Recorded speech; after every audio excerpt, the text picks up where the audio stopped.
कैसे हो। आज हम शुरू करेंगे मैथ्स में chapter number 11 direct and inverse proportions. कौन सा है? Direct and inverse proportions.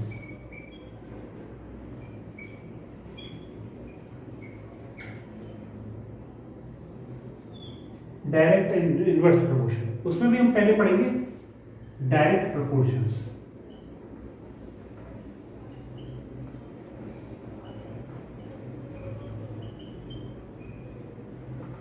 Direct proportions जैसा कि इसके नाम से ही पता पड़ रहा है, डायरेक्ट प्रपोर्शंस मतलब उसी क्वांटिटी में, उसके प्रपोर्शन में, उसके अनुपात में। जैसे आपको कोई पेंसिल लेने जाते हो आप, एक पेंसिल की कॉस्ट है 5 रुपीज। ओके, तो 5 पेंसिल की कॉस्ट कितनी होगी? 5 into 5 25 रुपीज।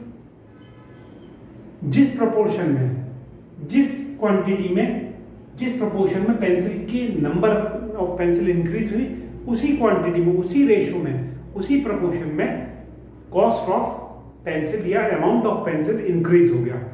1 पेंसिल खरीदने के लिए हमारी कॉस्ट थी 5 रुपीज। हम एक पेंसिल खरीदने के लिए घर से गए, मम्मा ने दिए 5 रुपए, 5 रुपीज थी। पर अगर हमें 5 पेंसिल लानी, 5 रुपीज में तो आएगी नहीं ना, 2 रुपीज में आएगी। कितने में आएगी? उसी प्रपोर्शन में, जिस प्रपोर्शन में नंबर ऑफ पेंसिल्स की क्वांटिटी इंक्रीज हुई है, 5 टाइम्स इंक्रीज हुई, then cost will also increase up to 5 times. Cost of pencil is now, amount of pencil we have to pay is 25 rupees। 5 times increase हुई pencil की quantity, तो amount को भी तो 5 time increase करो। This is direct proportion. जिस proportion में, जिस मल्टीपल में क्वांटिटी इंक्रीज होती है, एक चीज इंक्रीज होती है, उसी से कंसर्न दूसरी चीज भी उसी प्रपोर्शन में, उसी मल्टीपल में इंक्रीज हो जाए, ये डायरेक्ट प्रपोर्शन होता है। जैसे आप ट्रेन से जा रहे हैं, ट्रेन 55 किलोमीटर या 100 किलोमीटर 1 आवर में कवर कर रही है, तो 200 किलोमीटर कितने आवर में कवर करेंगे? 2 आवर में। जिस प्रपोर्शन में हमने, जिस प्रपोर्शन में या जिस मल्टीपल में हमने डिस्टेंस इंक्रीज किया है, उसी मल्टीपल में, उसी प्रपोर्शन में हमको टाइम भी इंक्रीज करना पड़ेगा, या जिस प्रपोर्शन में टाइम इंक्रीज हुआ उसी में इंक्रीज करना पड़ेगा। अब डिक्रीज में भी होता है। जैसे 5 पेंसिल हम लाए, 5 रुपीज की लाए 1 पेंसिल, तो 25 रुपीज की कितनी पेंसिल आएंगी? 5 आएंगी। या अब इसको, ये तो था हमारा इंक्रीज में, डिक्रीज करो, 25 रुपीज की 5 पेंसिल आई है, तो 5 रुपीज की कितनी पेंसिल आएंगी? जब हमने 25 रुपीज की 5 पेंसिल ली, तो 5 रुपीज में हमने जब अमाउंट को डिक्रीज किया उसी प्रपोर्शन में, तो हमको number of pencil, quantity of pencil भी डिक्रीज करनी पड़ेगी उसी मल्टीपल में, उसी प्रपोर्शन में, उसी रेशियो में, तभी हमारा सही आंसर आएगा। इसी को कहते हैं डायरेक्ट प्रपोर्शंस। ठीक है। और कौन से एग्जांपल है? डेली लाइफ के बहुत सारे एग्जांपल हैं। जैसे आप शॉप पे जाते हो, वो सारे एग्जांपल डायरेक्ट प्रपोर्शन के। आपको 1 किलो दाल चाहिए, 100 रुपीज केजी है, पर मम्मा ने कहा 1.5 किलो दाल लानी है, 1.5 किलो दाल लानी है, तो आप उसी प्रपोर्शन में पैसे ले जाओगे, मल्टीप्लाई बाई 1.5। ये हमारा है direct proportion. These are called examples of direct proportion. Direct proportion मतलब उसी प्रपोर्शन में, जिस प्रपोर्शन में हमने इंक्रीज किया या डिक्रीज किया कोई क्वांटिटी, उसी प्रपोर्शन में अगर हमने इंक्रीज करी तो इंक्रीज करो, डिक्रीज करी तो डिक्रीज करो। ये डायरेक्ट प्रपोर्शन के एग्जांपल।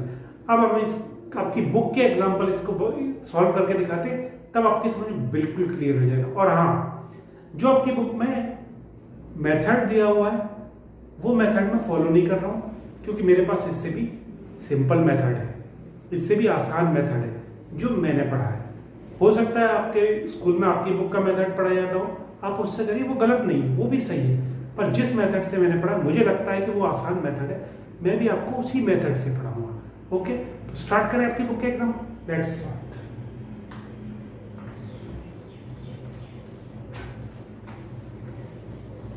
आपको जो भी इजी लगे, आपकी बुक का मेथड या मेरा, आप उसी से करिए, पर मैं पढ़ाऊंगा अपने वाले मेथड से, जो मेरा मेथड है, जो मुझे अच्छी तरह से आता है, जो मुझे लगता है बहुत इजी है। ओके, अगर आपकी बुक का फर्स्ट एग्जांपल है, the cost of 5 metre of cloth is 210 rupees, tablet the cost of 2, 4, 10 and 113 metre cloth of the same type. उसने क्या दिया है, 5 मीटर कॉस्ट की क्लॉथ दी है, 210 रुपीज। आपको क्या फाइंड आउट करना है, cost of 2 metre cloth, 4 metre cloth, 10 metre cloth and 13 metre cloth. Okay, अभी वो कह रहा है टेबलेट, तो टेबलेट के लिए हम टेबल बना लेते हैं। एक टेबलेट नहीं कह रहा था, हम नहीं बनाते। मीटर क्लॉथ का अमाउंट 5 मीटर का दिया है 210। अब हमें किसका निकालना है, 2 का, 4 का, 10 का और 13 का। हमारी टेबल यहीं खत्म। इसका हमें निकालना है, 5 कर दिया है। अब जो मेरा मेथड है मैं बताता हूं आपको कैसे करना है। 5 मीटर क्लॉथ का दिया है अमाउंट, हमको 2 मीटर का निकालना। पहले 2 मीटर को कंसंट्रेट करते हैं, क्या निकालना, amount. We have to find amount. तो राइट हैंड साइड में लिख लीजिए अमाउंट,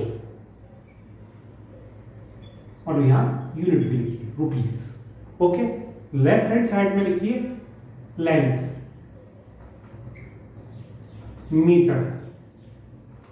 ओके, लेंथ हमें दी है, अमाउंट निकालना। अमाउंट को हमेशा राइट हैंड साइड, मतलब जो हमें चीज फाइंड आउट करनी है उसको राइट हैंड साइड में लिखिए। Okay, let's start. पहले एक चीज और लिख लेते हैं, एक लाइन जो मिस हो गई। Suppose the amount for 2 metre cloth is rupees x. Suppose 2 metre cloth के लिए अमाउंट है आपका एक्स रुपीज। ओके, अब हमें अमाउंट पता करना है, जो एक्स है उसकी वैल्यू पता करनी है, तो उसको लिख लीजिए राइट हैंड साइड में, यूनिट रुपीज। यहां क्या है, लेंथ मीटर में। ओके, पहले हमें क्या दिया हुआ है, जब दोनों की वैल्यू दी है 5 मीटर क्लॉथ, वैल्यू कितनी दी हुई है 210। और हमें किसकी पता करनी है वैल्यू, 2 मीटर क्लॉथ, कितनी वैल्यू है एक्स। इसका हमेशा एरो नीचे लगाइए एक बार। कोई भी न्यूमेरिकल हो, कोई भी सम हो, इसमें हमेशा एरो नीचे लगाइए, ओनली फॉर डायरेक्ट प्रोपोर्शंस। हम सिर्फ अभी डायरेक्ट प्रोपोर्शन की बात करें, ठीक है। एरो नीचे लगाए, इसमें या तो एरो ऊपर की तरफ लगेगा या नीचे की तरफ लगेगा, कहां लगेगा ये हम देखते हैं। अब ये का चीज देखिए, उसी प्रोपोर्शन में हमें चीज बढ़ानी पड़ेगी या नहीं, या डायरेक्ट प्रोपोर्शन में है या नहीं।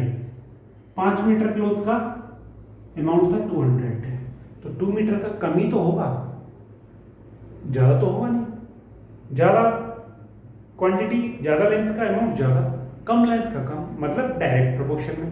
डायरेक्ट मतलब जिस रेशियो में कम हो रहा है उसी रेशियो में कम भी होगा। दोनों डायरेक्ट में मतलब एक ही साइड जा रहे हैं, ऐसा नहीं कि वो बढ़ रहा है तो कम हो रहा है, वो कम हो रहा है तो बढ़ रहा है, ये कम हो रहा है तो ये भी, ये कम हो रहा है तो ये भी कम हो रहा है।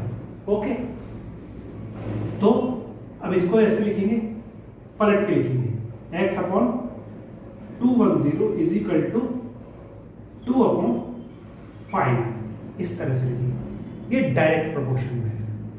ओके, जब दोनों के एरो एक ही डायरेक्शन में है तो दोनों को एक ही डायरेक्शन में पलट के लिख देंगे। x अपॉन, इसको पलट के लिखा x अपॉन 210, इसको पलट के लिखा 2 अपॉन 5। सॉल्व करिए, x is equal to 2 into 210 upon 5, कितना है 5 से क्या, 5 4 जा 20, 5 2 जा 10, ये आ गया ₹84। यहाँ लिख दीजिए 2 मीटर का कितना हुआ 84। चलिए अब 5 मीटर का करते हैं, सॉरी 4 मीटर का। क्या करेंगे, suppose the amount for 4 metre is x। Okay, 5 metre की लेंथ दी हुई है। अब इसको आप दोबारा से करिए, यहां से नहीं तो कंफ्यूजन हो जाएगा। क्या दिया हुआ है, 5 मीटर क्लोथ का अमाउंट दिया हुआ है 210 रुपीज।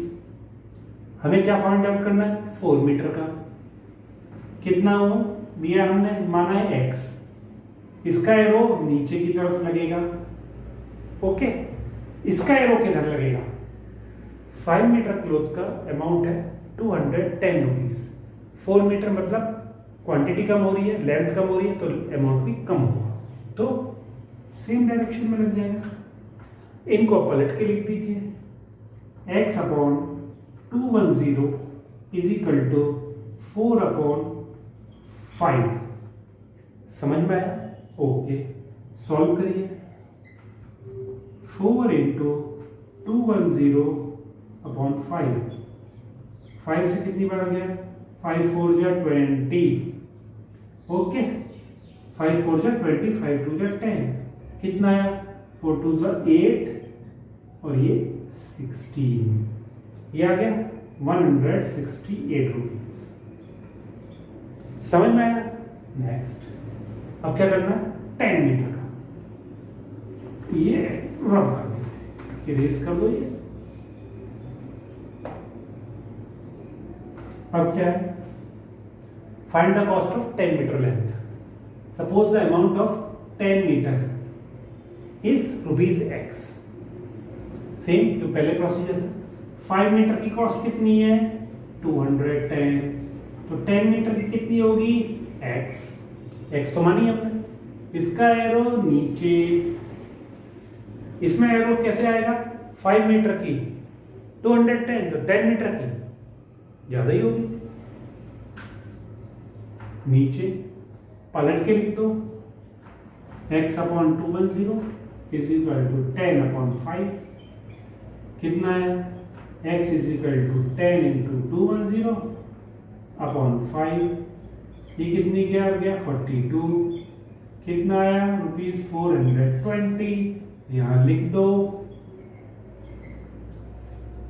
इजी। नेक्स्ट इसको रब कर दो,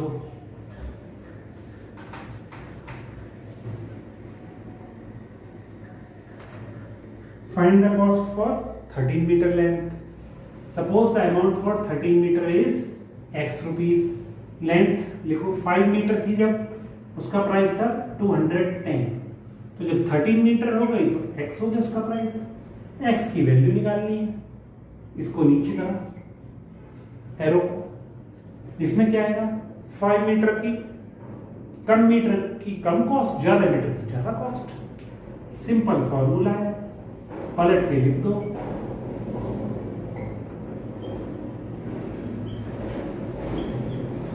x बराबर is equal to 13 into 210 into 5 से 42, सॉल्व करो,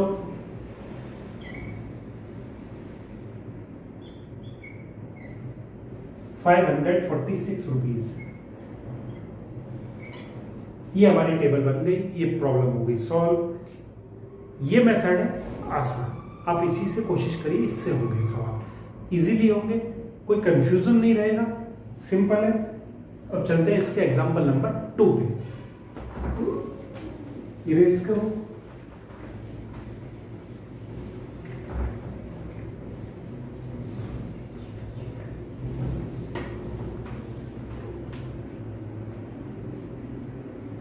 अब आते हैं एग्जांपल नंबर 2 पे कि an electric pole 14 metre high, एक इलेक्ट्रिक पोल जिसकी हाइट है 14 metre, cast a shadow of 10 metre, उसकी शैडो बनती है 10 मीटर।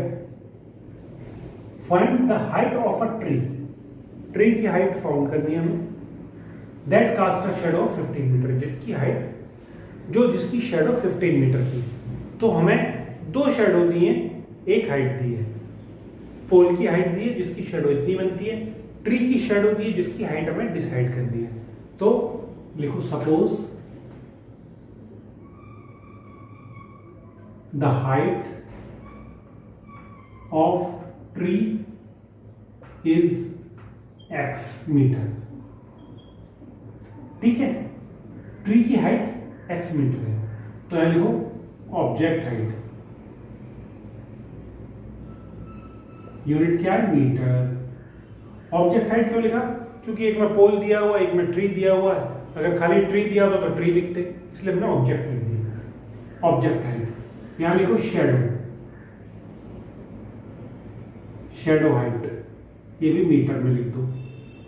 अब लिखो शेडो हाइट क्या है? An electric pole 14 metre high, 14 metre high है। शेडो हाइट क्या है इसकी? 10 metre. Okay, find the height of a tree. Height of a tree कितनी है हमारी? x। शेडो कितनी है इसकी? 15। सिंपल, एरो लगा दो, इसका तो नीचे ही आएगा, ऊपर तो जाने नहीं दूंगा, नीचे आएगा। इसका कैसे आएगा?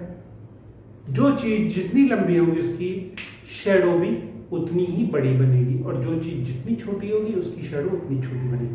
हाइट अगर बढ़ रही है तो शेडो की हाइट भी, लेंथ भी बढ़ेगी। ओके, तो इसका भी एरो नीचे आ जाएगा। क्यों आएगा? ज्यादा हाइट की ज्यादा बड़ी शेडो बनेगी, कम हाइट की कम शेडो बनेगी। पलट के लिख दो तो मतलब डायरेक्ट प्रोपोर्शन में सेम हो रहा, कम हाइट की कम शेडो, ज्यादा हाइट की ज्यादा बड़ी shadow, same proportion. x upon 14 is equal to 15 upon 10। Calculate करो, 15 इंटू 14 अपॉन 10।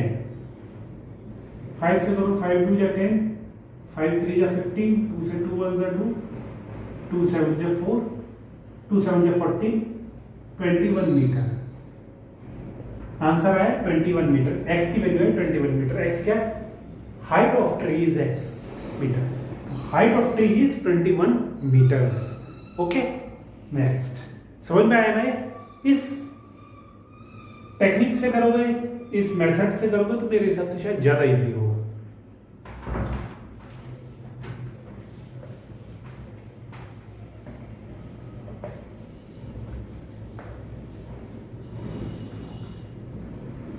ये एग्जांपल है आपकी बुक का, थर्ड एग्जांपल क्या है? If weight of 12 sheets of paper is 40 gram, 12 sheet का वेट है 40 gram, how many sheets of paper, कितनी शीट्स पेपर की, उस पेपर की कितनी शीट्स वुड वे 2.5 kg, उस शीट की, सेम पेपर की कितनी शीट्स का वेट 2.5 kg होगा। अब एक चीज यहां बहुत गौर करो, यहां यूनिट दी है केजी में, यहां दी है ग्राम्स में। ओके, तो हम इनको कन्वर्ट कर लेते हैं ग्राम्स में, इजी रहेगा। We know that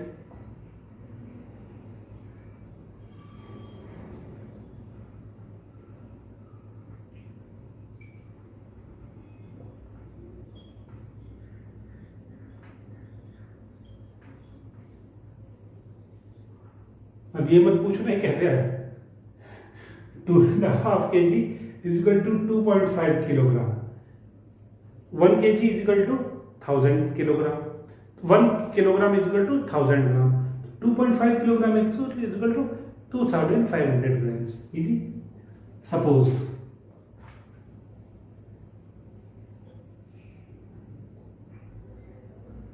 total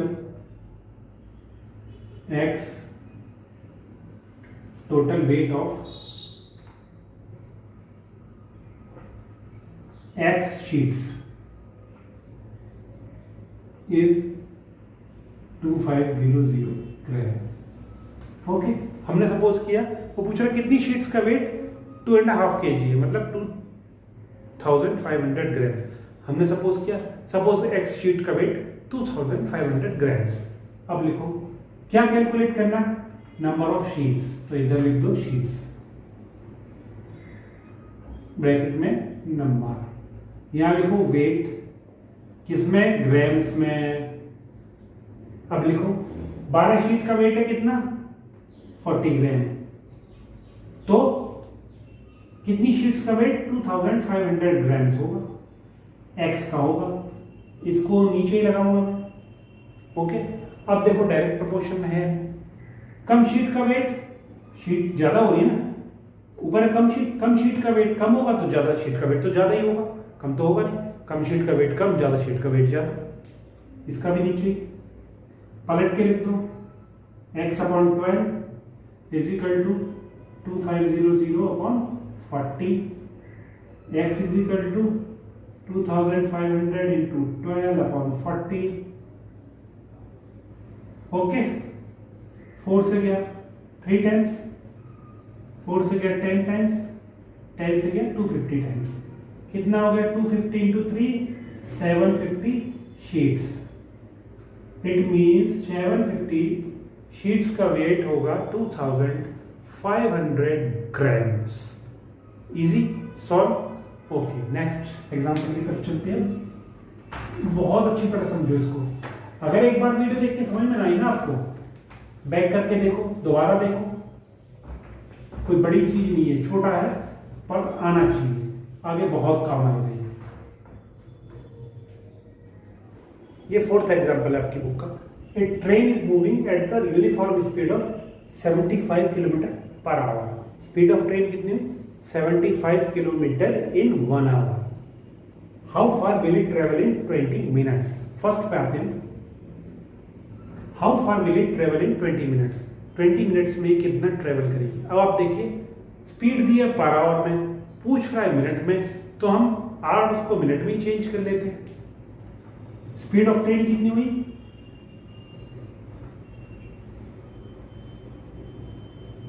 75 kilometre per our. It means 75 kilometre in 60 minutes. 75 kilometre per our का मतलब क्या हुआ, 75 किलोमीटर डिस्टेंस ट्रेवल करी 1 आवर में, मतलब 75 किलोमीटर डिस्टेंस ट्रेवल कर रही है ट्रेन 60 मिनट्स में। इजी, अब मिनट्स में हो गया।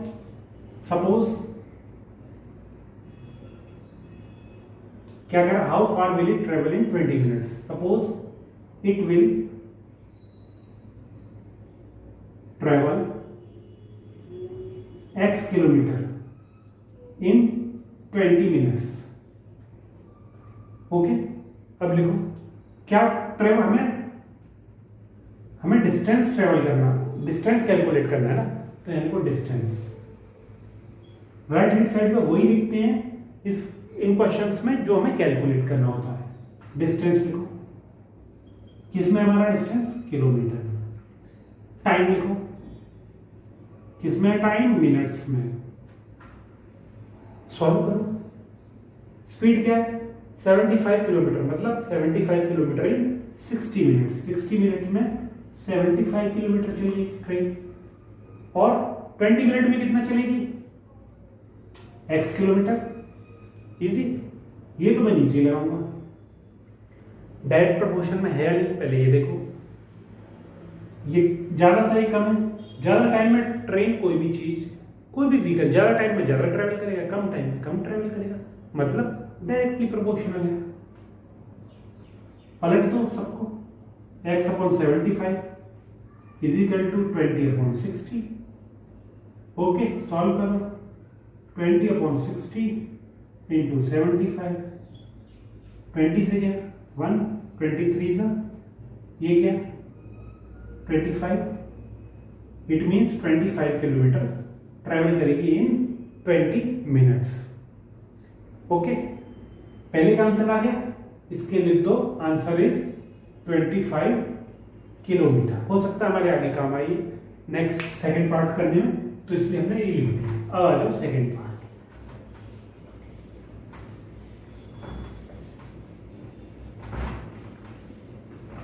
सेकंड पार्ट में क्या है, find the time required to cover a distance of 250 kilometre. लिखो सेकंड पार्ट। सपोज हम मिनट्स में करेंगे कैलकुलेट, मिनट्स में, ठीक है। अब वो लाइन मेरी यहाँ से निकल गई कि इरेज कर दी मैंने गलती से, कि speed of train is 75 kilometre in 60 minutes. आप अंडरस्टैंड, उसको ध्यान रखिए। सपोज ट्रेन ट्रेवल्स 250 किलोमीटर इन x मिनट्स, ठीक है, x मिनट्स में 250 किलोमीटर ट्रेवल करेगी। तो हमें कैलकुलेट क्या करना है, टाइम।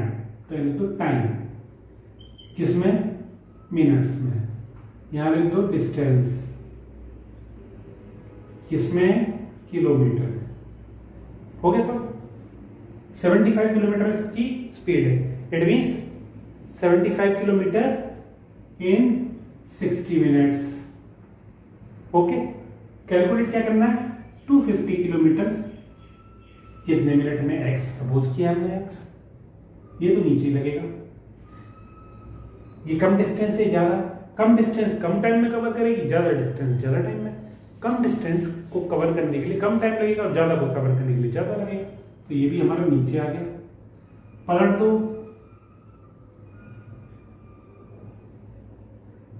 ठीक है, सॉल्व करो। 250 अपॉन 75 इंटू 60, 15 से गया, ठीक है, 5 से गया, 200 मिनट्स, 200 मिनट्स लगे। इनको चाहे तो आवर्स में कन्वर्ट कर सकते हैं। 200 मिनट्स को कितना होगा, 3 आवर्स।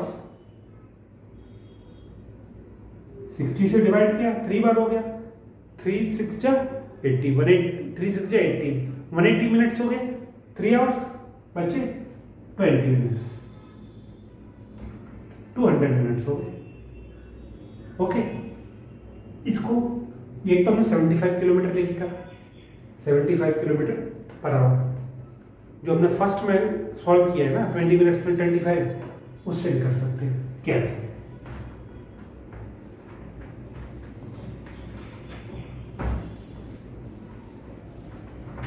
$75 किलोमीटर को भूल जाओ।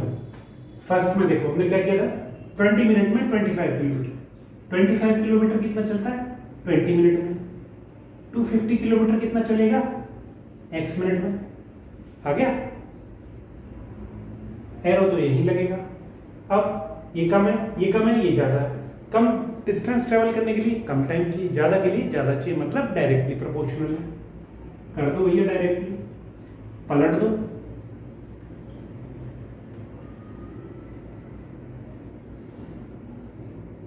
सॉल्व करो।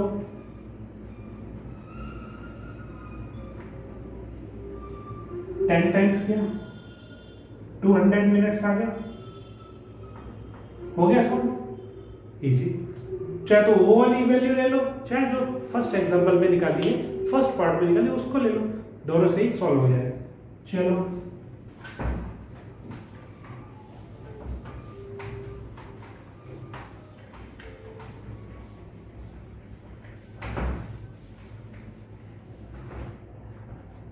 अब नेक्स्ट एग्जांपल देखिए आपकी बुक का। The scale of math is giving 1:3, आगे 7 0, 3 into 10 to the power 7. Two cities are 4 centimeter apart on the map. Find the actual distance between them. Okay, इसका मतलब है 1 सेंटीमीटर मैप में एक्चुअल में इतने सेंटीमीटर के बराबर डिस्टेंस है उसका। मैप में अगर 1 सेंटीमीटर है तो एक्चुअल में इतना सेंटीमीटर होगा। ओके,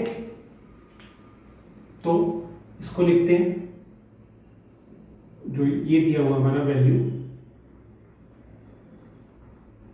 70 है ना, 1 2 3 4 5 6 7 सेंटीमीटर।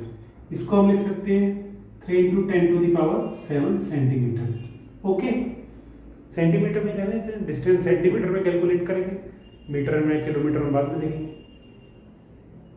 हमें क्या कैलकुलेट करना, find the distance between two cities, actual distance. तो ये लिखो डिस्टेंस इन मैप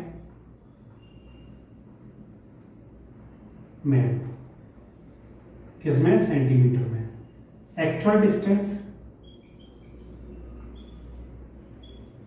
ये किसमें, ये भी सेंटीमीटर में। लिखो सपोज, यहां लिख लो suppose actual distance is x centimetre. Suppose दोनों सिटीज के बीच में एक्चुअल डिस्टेंस है x centimetre. Okay, distance is map 1 centimetre है, तो इसका एक्चुअल कितना हुआ, 3⁻7 सेंटीमीटर।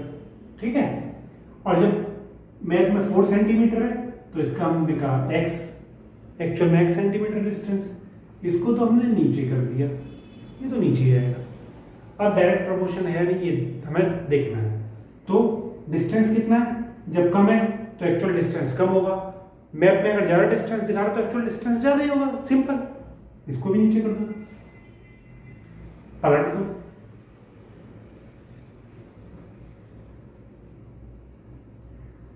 फिर सॉल्व कर दो।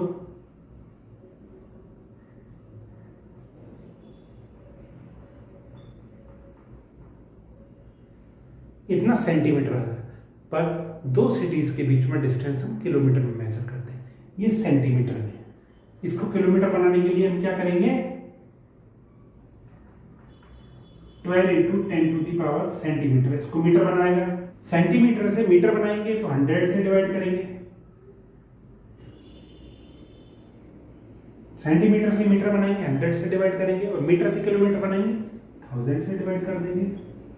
तो कितना हो गया, 12 × 10⁻7, नीचे लगाओ लॉस ऑफ एक्सपोनेंट्स 10⁵, कितना आ गया, 12 × 10⁻7 - 5, 12 × 10⁻2, मतलब 1200 kilometre is the distance between both the cities. समझ में आया?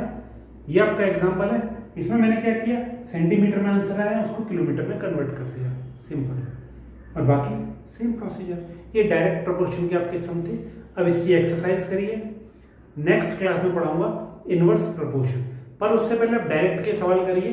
क्यों? क्योंकि अगर आपने डायरेक्ट के न्यूमेरिकल्स सॉल्व नहीं किए, अपनी एक्सरसाइज नहीं करी, तो इनवर्स करा दी तो दोनों मिक्सअप हो जाएगा, ना आपको डायरेक्ट समझ में आएगा, ना इनडायरेक्ट समझ में आएगा, ना इनवर्स समझ में आएगा, कुछ नहीं समझ में आएगा, सब 0 सन्नाटा। तो ठीक है, आप इसकी एक्सरसाइज करिए। सी यू, टाटा, गुड बाय।